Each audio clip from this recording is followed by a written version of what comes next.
Hello friends, welcome to the course of Instrumentation System. So we are discussing the temperature sensors. In today's session, we will discuss about temperature compensated integrated phototransistor and signal conditioning circuitry for RTD and thermocouple. So temperature compensated integrated phototransistor. So here you can see there is a series of transistors are interconnected. So let's have a discussion on this. So this figure shows the circuit of front end of integrated temperature compensated phototransistors. The circuit is basically similar to that of front end of an op-amp. In the op-amp, the basis of the differential input pair of the transistors are driven from the differential input signals. Basically, in this case, the bases are joined together and internally biased. So one of the input transistors typically screen with metallization while the other are not screened.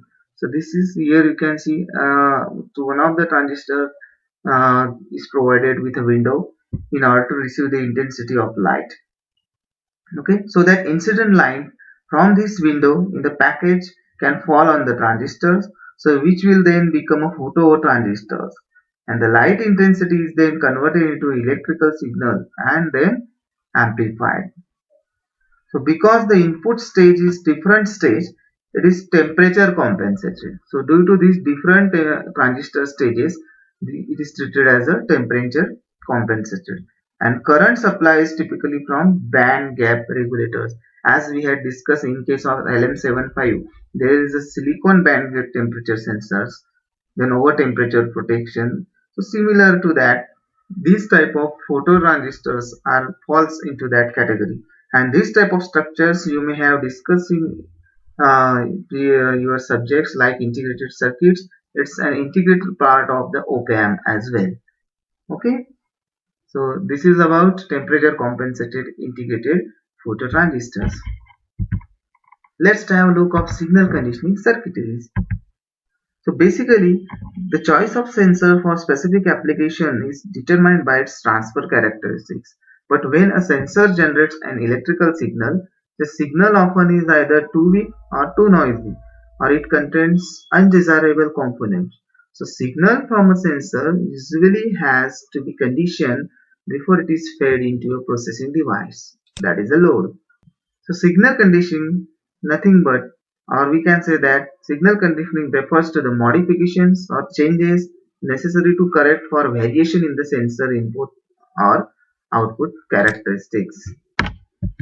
Okay, so sensors transfer characteristics are normally non-linear, temperature sensitive, have high noise levels, requires a span adjustment and are offset zero. So a linear relationship always expected or required between the variables, measured variables and the output signal in order to have better actuator control. So in analog circuits, so linearization is very hard to achieve. So it will require use of number of specialized networks. So here you can see the basic block of how stimulus is being measured by a sensor, then interface circuits. Basically interface circuit is nothing but a signal conditioning circuits. Okay, then load device, it can be an actuator and control, and then it is given to the system, actual systems. Okay, so as we discussed this, the linear relationship is required between the measured variable. And what are the different additional specialized networks are required? First one is the amplifier. What type of amplifiers we require? Operational amplifiers, voltage followers, instrumentation amplifier. Then there are different kind of excitation circuit like current generators, voltage references, oscillators. Then A to D converters like V to F converters, dual slip converters are there, successive approximation converters, then different type of bridge circuits. As we discussed, the Wheatstone bridge circuit is required in some cases. The null bridge, null balance bridge, temperature compensation of resistive bridge and bridge amplifiers. Let's take a look of signal conditioning for offset and span. So basically offset and span are the adjustment of the output level of sensors, and which corresponds to the minimum variable value to the zero signal value of the range used and the system sensitivity. These adjustments assure that the sensor output corresponds to the maximum variable value and gives the maximum signal value of the range being used. So here the figure shows, this part of the figure shows the output of sensors when measuring variable. Okay, this is the output of sensor when sensor measure the variables from minimum to maximum. And this figure shows the idealized current output obtained from a signal conditioning circuits. That means after adjustment of offset and span, we are getting this kind of output. Okay, so gain and bias zero level as required in most of the types of sensor outputs. But accuracy of the sensor signal is not only dependent on the sensor characteristics, but is mainly dependent on the applied signal conditioning. Let's take an example.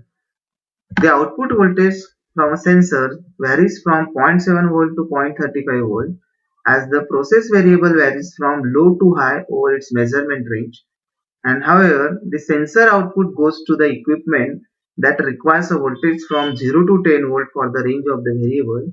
So you have to design a circuit to meet all these requirements. How it can be designed? The solution for this is you have to provide an amplifier with a gain of R which is calculated. Just take an example below in circuit diagram. I have put the solution over here. So the circuit is required for changing the output levels as shown in figure. Okay, so let's take a look how basically this works. Here, the positive input to the reference buffer is set by a 2 kilo ohm of potentiometer, 2.7 to offset the sensor signal level for the minimum level of the variable. Okay, and this will give 0 volt output when the input to the signal buffer is 0.7 volt. So when there will be here 0.7 volt, we will get the output voltage as a 0. And when the input to the signal buffer is 0.7, that is important. Okay, so gain of the amplifier then can be set to 28.6. At that time the gain will be adjusted to 28.6. It's after the calculations, and here you can see the 28.6 gain is adjusted and giving the 10 volt output with 0.35 volt input. When 0.35 volt input is given with a gain of 28.6, okay, with some series resistance 5 kilo ohm, so we will getting total gain for this op amp as of 142.86. So basically how it is being calculated, that 28.6 of the uh, gain of the amplifier is to be set because giving a 10 volt output with 0.35 input. Let's take a look. You can give a formula like 10 divided by 0.7 minus 0.35. This is a range for input, that is output by input will give the gain. All of you know this. So output is a 10.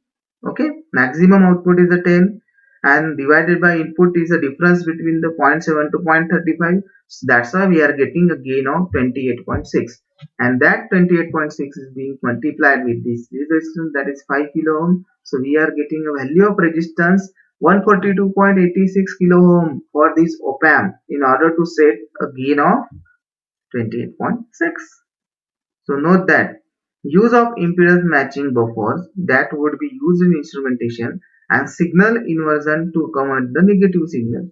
So this circuit is basically does not correct for temperature sensitivity of the sensors, physical variables, but it for that particular application it can linearize the output for respective change in input from 0.7 volt to 0.35 volt. It's giving a 0 to 10 volt of, in this way 0 to 10 volt of output is being generated as an input for 0.7 volt to 0.35 volt as an input.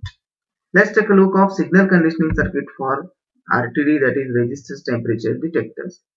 Consider RTD, we consider as a PT100, that is positive temperature coefficient. The 100 indicates that at 0 degrees Celsius its resistance is 100 ohm, and this sensor has a positive temperature coefficient, that is PTC. So increase in resistance is linear with temperature, and relationship between the changes in resistance with temperature rise is given by 0.385 ohm per degree Celsius.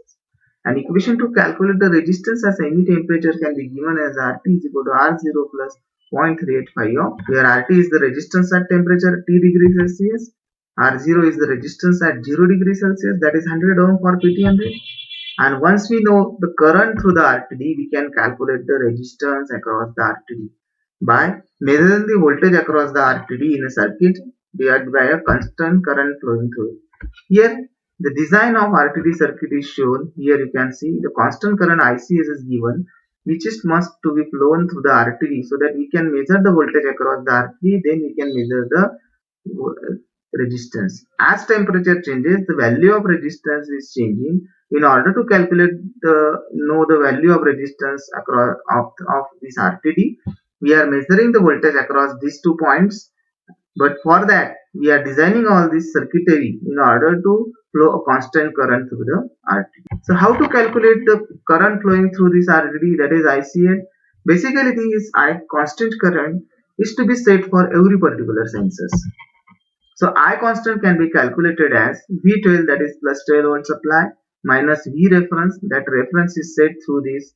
We can use a potentiometer over here for setting a reference temperature, then 0.7 volt for V these particular transistors, and divided by RE, that is this one 100 ohm. So V12 is the voltage at supply banana, that's here. Then V reference is the voltage as reference tag, and 0.7 volt is the VBE voltage drop for this transistor. While applying a KCL, you can calculate the current through the, like using this formula, I constant is equal to this one. So in this way, once you know the current flowing through the RTD, you can measure the voltage across the RTD through a multimeter, and you can calculate the resistance of RTD. So in this way, for different temperature ranges, you can calculate the resistance values, and you can draw a curve for temperature resistance for the RTD. Let's take a look of signal conditioning circuit for thermocouple. As all you know that there are difficulties measuring with thermocouples. Voltage signal is very small. Okay, because the voltage signal is small, the signal conditioning circuitry typically requires a gain of about 100 or fairly straightforward signal conditioning. So what can be the more difficult in distinguishing the actual signal from the noise picked up on the thermocouple leads? The thermocouple leads are long and often run through an electrically noisy environment. So noise pickup on the leads can easily overwhelm the teeny thermocouple signals. So there are two approaches are commonly combined to extract the signal from the noise. First, to use a differential input amplifiers. Okay, such as instrumentation amplifier. So here in the diagram you can see the instrumentation amplifier, that is AD8495 is used for that one. It is used to amplify the signal because much of the noise appear on the both wires, that is common mode, and measuring the differentially, we can measure it differentially, so we can eliminate the noise which is present at both the wires. And second is the low pass filtering. So here you can use a low pass filtering. So low pass filter will remove both radio frequency interfaces about 1 MHz that may cause a rectification in the amplifier, and 50 Hz to 60 Hz power supply hum. So it is important to place the filter for radio frequency interference ahead of the amplifier, that is that one, or use an amplifier with filter tip. So it is important to place that one. So location of this 50 Hz to 60 Hz filter is often not critical. It can be combined with RFI filters as well. So here you can see it can combine with RFI filters as well, placed between the amplifier and ADCs, or it can be incorporated as sigma delta ADC as well. Now you will see the reference junction compensation. The temperature of the thermocouple reference junction, that is, must be known to get an accurate absolute temperature reading. So when thermocouple were first used, this was done by keeping the reference junction in an ice bath. Now let's take a look at, there are certain practical thermocouple solutions. So thermocouple signal conditioning is more complex than that of other temperature measurement. So time required for the design and debugging of the signal conditioning. So it can increase the product time to market. So error in the signal conditioning, particularly in reference junction compensations, can lead to a lower accuracy. So I'll just take an examples. We will take two solutions. That a simple analog integrated hardware solution combining a direct thermocouple measurement with reference junction compensation using a single IC. And second solution is software-based reference junction compensation can be provided. Here the figure shows that it is a K type of thermocouple. We have basically designed this circuitry for K type of thermocouple using the 3 op-amp instrumentation amplifier, that is AD8495. This is the measuring junction and this is a reference junction. The analog solution is optimized basically for minimum design time, and it has a straightforward signal chain and requires no software coding. So how does this simple signal chain address the signal conditioning requirements for K-type thermocouples? So gain and output scale factor. The small thermocouple signal is amplified by AD8495 gain of 122, and it will resulting in the output of 5 millivolt per degree Celsius. Noise reduction. If you talk about the noise reduction in this such signal conditioning circuitries, the high frequency, common mode and differential mode noise are removed by external RFI filters, and low frequency common mode noise is rejected by AD8495 instrumentation. Then we talk about the reference junction compensation. The AD8495, which includes the temperature sensors to compensate for changes in ambient temperature, must be placed near the reference junction in order to maintain both at the same temperature for accurate reference junction comp. Then we talk about the non-linearity corrections in this. So the AD8495 is basically calibrated to give a 5 millivolt per degree Celsius output on the linear portion of K-type thermocouple core, which is less than 2 degrees Celsius of linearity error in the range of minus 25 degrees Celsius to plus 400 degrees Celsius temperature. If temperature beyond this range is needed, then analog device then like AN1087 can be added. Okay, or you can extend it using a microprocessors. You can extend this temperature region range using a microprocessor additionally. And this is a temperature curve, as you can see, for up to the 400 degrees Celsius, how K-type thermocouple gives a sensitivity of 41 micro. So this is a temperature sensitive. So this is to be taken from the data sheets in order to mention the relationship between the temperature register, okay, temperature and output and temperature curve. So this is a Seebeck coefficient for the whatever the range we had discussed, that is up to 400 degrees Celsius minus 25 to 400 degrees temperature range. So there is a Seebeck coefficient for K type of thermocouple is 41 microvolt per degree Celsius. Here you can see.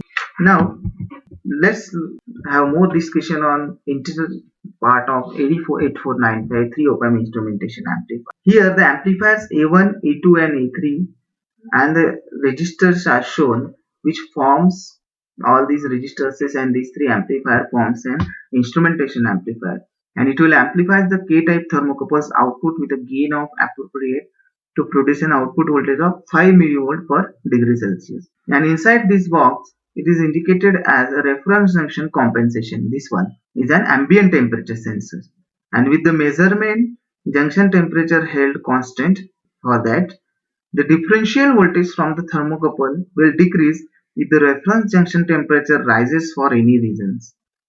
Okay, so AD8495 is in a close thermal proximity to the reference junction.